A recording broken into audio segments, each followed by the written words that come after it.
SMBT Bangalore পৰা এতিয়া আমি যাব লাগিব SRS ইংলিছ স্কুল।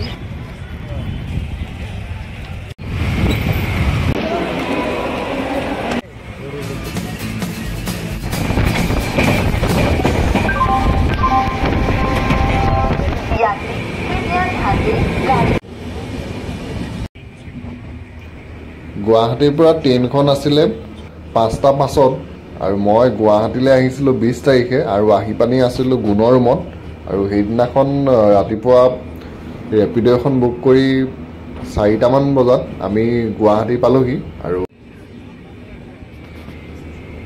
গুৱাহাটীৰ পৰা এতিয়া আমি আহি আছোঁ আৰু মই যিহেতু গুৱাহাটীৰ পৰা বেংগলোৰলৈকে অকলে আহিছোঁ আৰু সেইকাৰণে কথা এটাও হ'ল বাটত তেনেকৈ ইমান বেছি ভিডিঅ' ক্লিপ ৰেকৰ্ড কৰা নহ'ল। যেতিয়া মানে মই যোনটো চিটত বহি আছোঁ তাত যেতিয়া মানুহ কমে তেতিয়াহে মই ভিডিঅ' ৰেকৰ্ড কৰোঁ আৰু মই যিহেতু অকলে আহিছিলোঁ আৰু অকলে আহিলে এনেকুৱা দীঘলীয়া ৰাস্তাত অকণমান মোবাইল উলিয়াই ভিডিঅ' কৰি আহিবলৈ অকণমান দিগদাৰ হয় আৰু আপোনালোকেও যদি কেতিয়াবা গুৱাহাটীৰ পৰা বেংগলোৰলৈ আহে এনেকুৱা যদি দীঘলীয়া ৰাস্তাত আহে আপোনালোকে অকলে কেতিয়াও নাহিব। অকলে আহিলে বহুত দিগদাৰ হয় যিহেতু ট্ৰেইনখনত আহিব লাগে, আহিবলৈ সময় লাগে 52 ঘণ্টা 30 মিনিট গুৱাহাটীৰ পৰা সময়টো আৰু 52 ঘণ্টা 30 মিনিটত আপোনালোকৰ দুৰাতি হয় আৰু 2টা ৰাতি যদি আপুনি অকলেই তেনেকৈ আহে তেতিয়া মানে ক'বলৈ গ'লে ট্ৰেইনত বহুতখিনি অসুবিধা হয় আৰু মোৰ কাষৰ চিটতে আহিছিলে দাদা দুজন, এজন আছিলে নগাঁও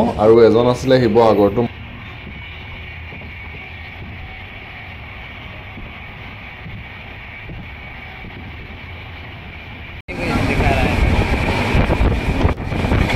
আমাৰ এতিয়া ক'বলৈ গ'লে প্ৰায় 40 ঘণ্টামানৰ ৰাস্তা আমি এতিয়া ট্ৰেইনেৰে আহিলোঁ আৰু আহি এতিয়া ভুৱনেশ্বৰ পাৰ হৈছোঁ আৰু পাৰ হোৱাৰ লগতেই পিছতেই মানে ইমান ডাঙৰকৈ এইফালে বৰষুণ তো এতিয়া অকণমান ভিডিঅ' কৰিলোঁ, তাৰ পৰা ট্ৰেইনৰ খিৰিকী জপাই দিবলগীয়া হ'ল।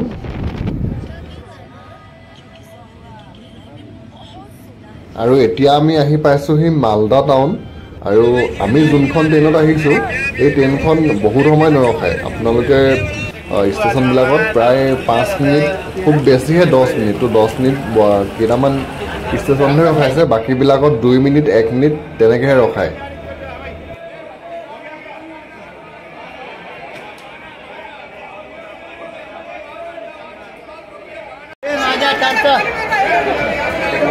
ট্ৰেইনখন ৰখোৱা গোটেইকেইটা জেগাতে ভিডিঅ' কৰা নহ'ল, মই কেইটামান জেগাত ভিডিঅ' ক্লিপ কেইটামান ৰেকৰ্ড কৰিছিলোঁ, তো সেইকেইটাকে মই ইয়াত দি দিছোঁ।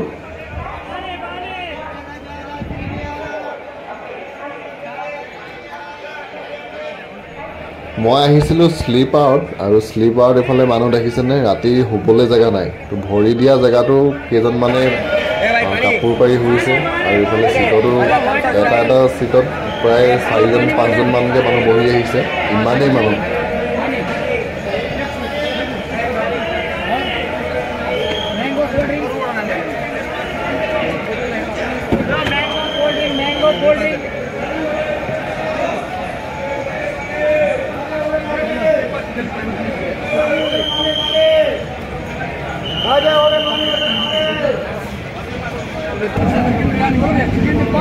গুৱাহাটীত চিনাকি হোৱা শিৱসাগৰ আৰু নগাঁও দাদাকেইজনৰ কাষতে মই বহি আহিছোঁ আৰু তেওঁলোক যেতিয়া শুৱে তেতিয়া মই সাৰ পাই থাকোঁ আৰু মই যেতিয়া শুওঁ তেতিয়া তেওঁলোকৰ এজন সাৰ পাই থাকে, তো তেনেকৈ আমি আহি আছোঁ।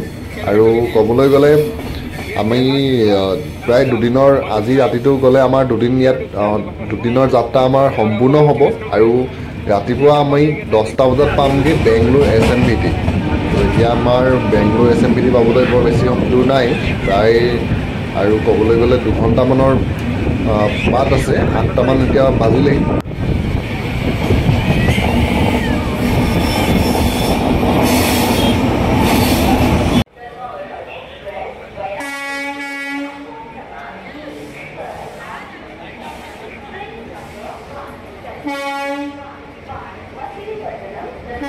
আৰু 2টা ষ্টেচন পাৰ হ'লে আমি পামগৈ বেংগলোৰ SMBT।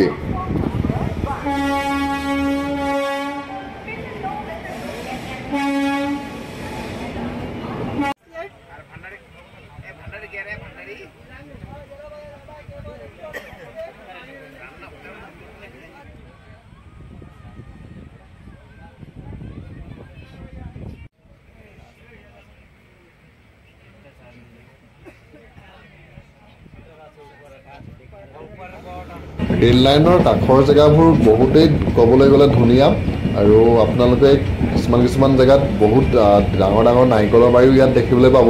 তো মই যোনডোখৰত নাৰিকলৰ বাৰী আছিলে সেইখিনি ইমান ভিডিঅ' কৰা নহ'ল। তো ইয়াৰ আগত আছিলে নাৰিকলৰ বাৰী বহুত ডাঙৰ ডাঙৰ।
বেংগলোৰ পালোহি আৰু মই নামিম বেংগলোৰ SMBT।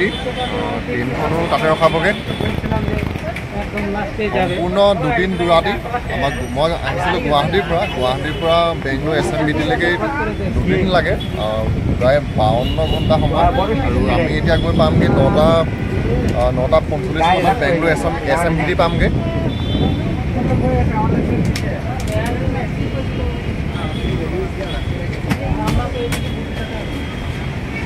ট্ৰেইন গৈ আছে, ট্ৰেইনৰ স্পীডটো এতিয়া অকণমান কমাইছে।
বেংগলোৰ SMBT পালোহি আৰু এতিয়া বেংগলোৰ ইয়াৰ পৰা আমি গৈ আছোঁ।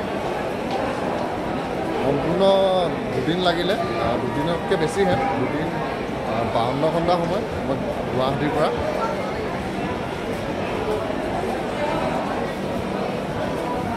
এতিয়া আকৌ গাড়ী এখন চাবগৈ লাগিব।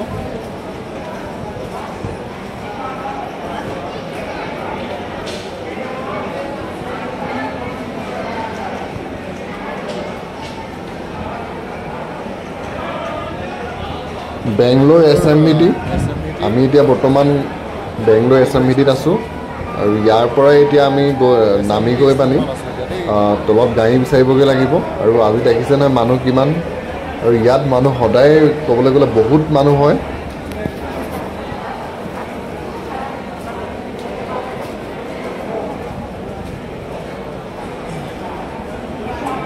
ইয়াত অহা বেছিভাগ মানুহে আমাৰ অসমৰে।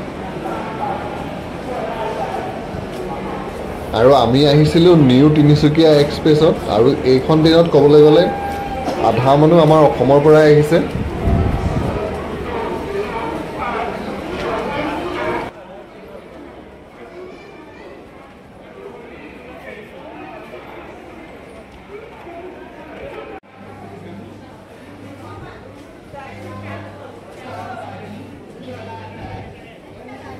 বেংগলোৰ SMET ষ্টেচনটো ক'বলৈ গ'লে বহুত ডাঙৰ।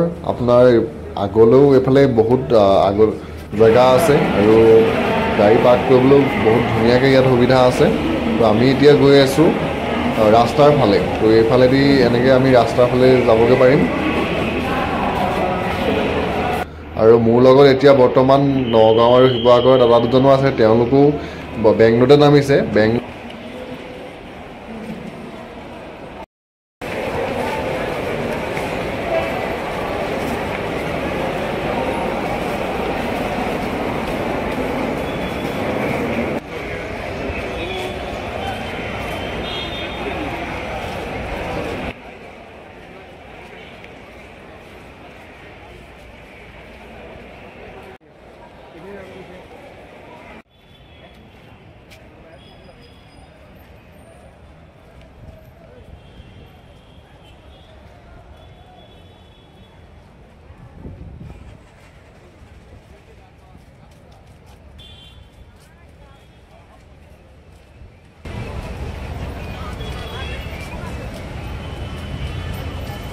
আজি ট্ৰেইনত ৰাতিপুৱা সময়তে চিংৰা খাইছিলোঁ হ'লে, তাৰপিছত তেনেকৈ একো খোৱা নাই। আৰু এতিয়া আমাৰ ভোকো লাগিছে। প্ৰথম গাড়ী বিচৰাৰ আগতে আমি কিবা এটা খাবলৈ বুলি আহিছোঁ এতিয়া।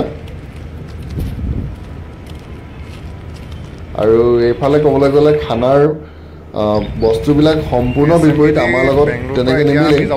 আৰু টেঙা ইংলিছ স্কুল জাতীয় বস্তুবিলাক এইটো চাইডে বেছি খায়। তো মই ট্ৰেইনত আহোঁতেও ভাত লৈছিলোঁ হ'লে, ভাতৰ মাছৰ গাড়ীখন টেঙা দি বনাইছে। তাৰপৰা দাইলৰ যোনখন শাক আছিলে সেইখনতো অকল টেঙা দিয়ে বনাইছে।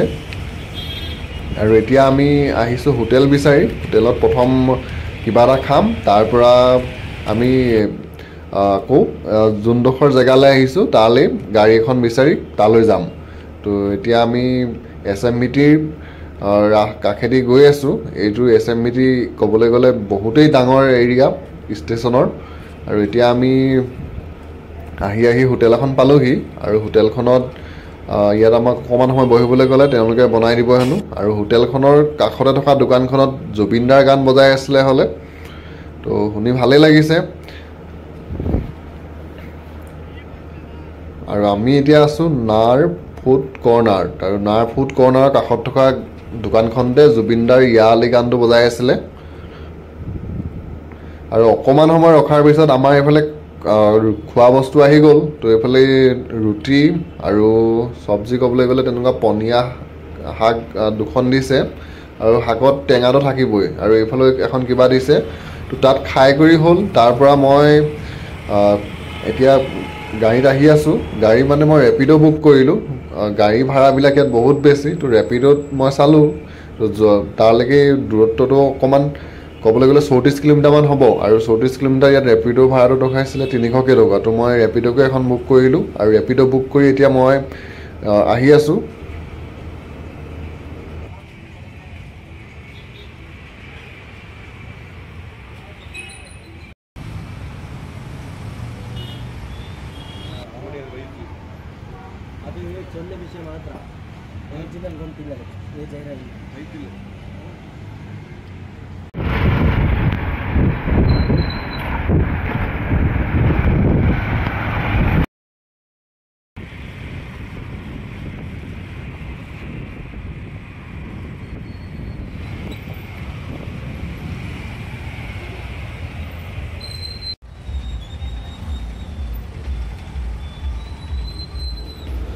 বেংগলোৰ ৰাস্তাত ট্ৰেফিক জামটো বহুত বেছি ক'বলৈ গ'লে আপোনালোকে অকণমান দূৰ গৈ এনেকৈ দেখিবই গাড়ীৰ ট্ৰেফিক জামটো বহুতেই বেছি আমাৰ গুৱাহাটীতকৈ একেই ক'বলৈ গ'লে দূৰো আছে 34 কিলোমিটাৰ আৰু ৰেপিডত মোৰ ৰুম পোৱালৈকে প্ৰায় সময় ল'লে এঘণ্টা আৰু দূৰো আছিলে 34 কিলোমিটাৰ দেখুৱাইছিলে মেপত আৰু 34 কিলোমিটাৰতকৈ অকণমান বেছি হ'লেও মানে কম নহয় আৰু ৰুম পাই প্ৰায় 1টামান বাজি গ'ল আমি আহিছিলোঁ 11:50 মানত আৰু ৰুম পালোগৈ 1টা মানত এতিয়া আমি ৰুমলৈ আহি আছোঁ